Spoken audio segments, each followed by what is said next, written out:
The next umbrella emotion we're going to talk about is fear. And fear is so involved that we're going to need to break it up into at least two different parts. And perhaps we'll talk a little bit more in depth about it in future videos. But for now, we get to learn about the basics. Fear is when we feel unsafe. Period. Simple, to the point. Fear is when we feel unsafe. Think about it. Some secondary emotions under fear are scared, insecure, nervous, horrified, humiliated, rejected, and submissive.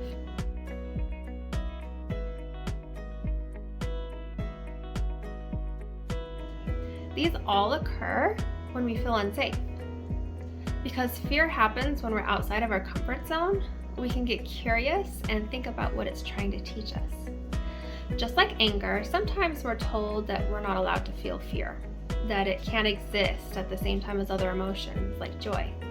Well, yes, it is difficult to feel fear and joy at the same time. It isn't helpful for us to view fear as something negative. It just is. It's an emotion. When you have a condition where fear tends to take over your life, we call that anxiety. That is a deep dive that we can take at a later time. But for now, let's discuss how fear feels in your body. Your blood pressure and heart rate increase.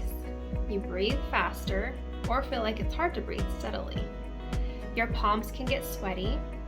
You can get something called tunnel vision, where the outsides of what you see seem blurry.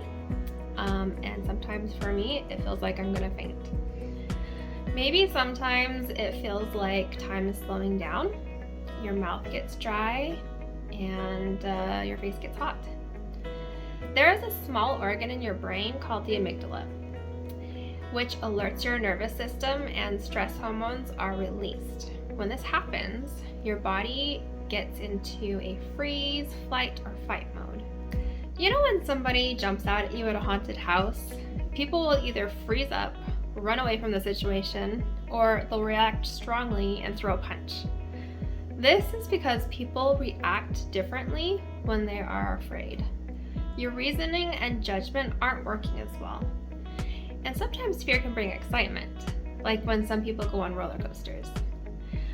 So we've talked about haunted houses and roller coasters, but when are some other times that we can feel fear? Maybe when we know someone is talking about us, when we experience a bully, social rejection, or even interaction. When we aren't sure about the outfit we picked out, or we're afraid to disappoint our parents, a teacher, or someone we care about. When we feel shamed. How about when we're high up off the ground, or creepy crawlies? And many people experience fear when they think of death. As I'm giving these examples, what just happened to your body just now? Did you feel something change? Where? What did it feel like? We face fear every day. It's normal. It's okay. Ask yourself, what is fear trying to tell me, and how can I learn from it? The answer is probably going to take a while to figure out, but know that you have people who care about you. And if you have a way to get in touch with me, I have dealt with fear for a very long time. Pretty much my entire life. And I would be happy to help you work through it. But you are going to have to learn to self-soothe.